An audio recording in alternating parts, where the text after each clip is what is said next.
Pasien COVID-19 klaster Jamaah Tabligh Masjid Sri Petaling Kuala Lumpur terus bertambah. Jumlahnya mencapai 58 kasus yang ditemukan di Malaysia, Brunei Darussalam, dan juga Singapura.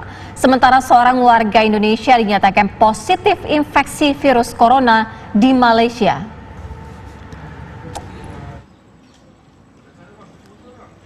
Jumlah pasien COVID-19 klaster Jemaah Tabligh Masjid Sri Petaling, Kuala Lumpur mencapai 58 orang. 40 kasus ditemukan di Malaysia, sementara 16 kasus di Brunei Darussalam dan 2 kasus di Singapura. Jumlah tersebut diperkirakan akan terus bertambah seiring dengan dilakukannya pemeriksaan kesehatan para jemaah yang hadir dalam kegiatan yang berlangsung beberapa waktu lalu. Kementerian Kesehatan Malaysia terus meminta para jemaah yang tersebar di seluruh wilayah supaya segera melakukan pemeriksaan kesehatan.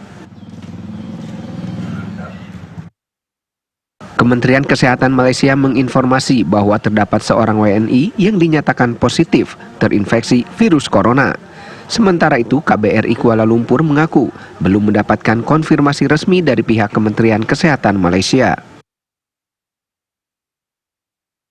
Di Malaysia, jumlah total kasus COVID-19 hingga hari ini mencapai 197 kasus, dengan penambahan 39 kasus per Jumat kemarin.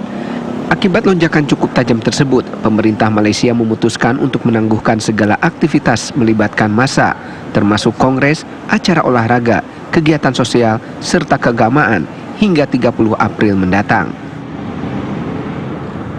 Dari Kuala Lumpur, Malaysia, Dimas Purnomo, TV One mengabarkan. Ya, seperti yang saya janjikan tadi, kita akan mengetahui informasi terkini atau update terkini langsung dari Malaysia. Ada Dimas Purnomo untuk melaporkan langsung perkembangan mengenai wabah corona COVID-19 ini. Silakan Dimas Purnomo.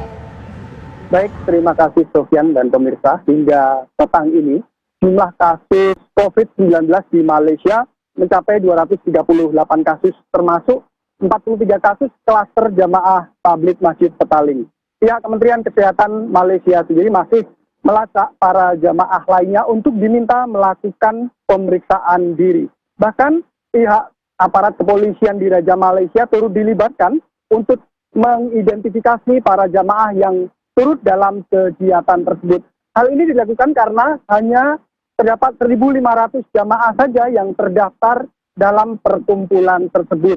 Pihak aparat meminta bantuan kepada masyarakat luas supaya menginformasikan dan membujuk para jamaah yang hadir dalam kegiatan di Masjid Sri Petaling supaya melakukan pemeriksaan kesehatan untuk menghindari penyebaran COVID-19. Sementara hingga petang ini juga terdapat 3 WNI dinyatakan positif terinfeksi virus corona. Pihak Kementerian Kesehatan tidak merinci secara jelas identitas dan keberadaan 3 WNI tersebut.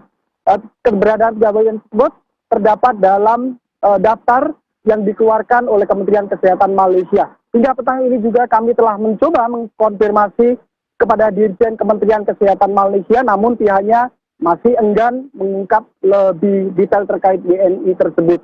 Diduga WNI tersebut masuk dalam klaster Jamaah Tabligh di Masjid Sri Petaling. Sementara pihak KBRI Kuala Lumpur sendiri juga belum menerima konfirmasi secara resmi dari pihak Kementerian Kesehatan Malaysia terkait keberadaan WNI yang dinyatakan positif tersebut.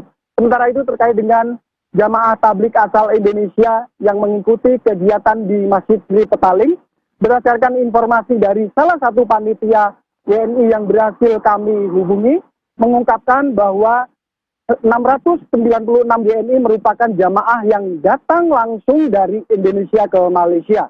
Mereka datang dari berbagai wilayah di Indonesia. Sementara sekitar 100-an WNI lainnya merupakan jamaah yang tinggal dan bekerja di Kuala Lumpur dan sekitarnya. Saat kami tanyakan apakah dari jamaah WNI yang ada di Kuala Lumpur dan sekitarnya tersebut telah melakukan pemeriksaan kesehatan, pihak panitia WNI tersebut mengaku ia dan beberapa rekan WNI lainnya belum melakukan pemeriksaan kesehatan karena yakin bahwa mereka dalam kondisi sehat hingga kini. Demikian. Dimas Purnomo, informasi langsung dari Kuala Lumpur, Malaysia.